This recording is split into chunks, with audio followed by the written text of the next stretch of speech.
She did not have to be good. She did not have to walk on her knees through the desert begging for forgiveness for blocking the street temporarily. She didn't have to smile and say, "Yes, officer," and get out of her car to become just another footnote of misogyny trampled underfoot by boot-licking boys will be boys bullies who had their feelings hurt because yet another woman said no to an insecure man. Let alone a whole mass militia masturbating for the camera so they could like each other's cum shots on social media in hopes one might go viral for daddy to retweet. She didn't have to submit to your husband, Taylor, or follow the comply or die commands of rape culture to be considered a human life that still had value. She didn't have to be straight or quiet or a perfect mother to deserve to live.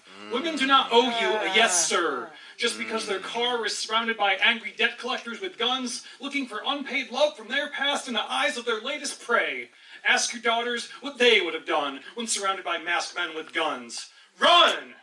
How dare anyone would want to warn their friends that the men they've trained their whole lives to avoid have been given a blank check to buy toys to torture and have finally come to their street corner at last. And they always say, how did they make those signs so fast? They must be getting paid. Don't they have better things to do? But what better thing is there than to dream that a world where any of us still want to raise children one day is even possible? Where neighbors look out for each other and compassion can still exist someday while so-called Christians at Sunday sermons seem to simply mouth the words of their Savior like they've forgotten the sound of their own children's heartbeats. It's no coincidence there's so many angry mothers in the streets. And she didn't have to write safely memeable metaphors about wild geese to be accepted as a real poet, no matter what the fake news may say. The poets have already claimed you, Renee.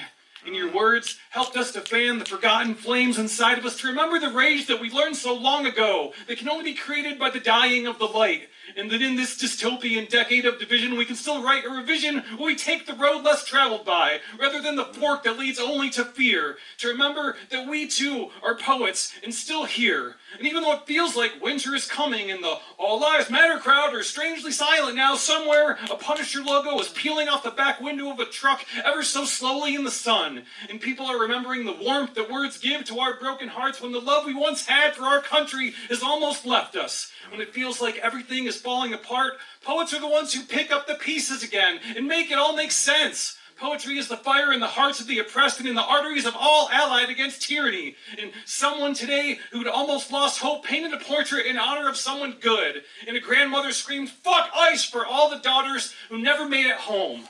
High schoolers will read your poem in class and talk about the time we danced so dangerously close to losing everything before we started to find the words to take it back together. Because we realized that sooner or later, all ice melts. Poetry is forever. Woo!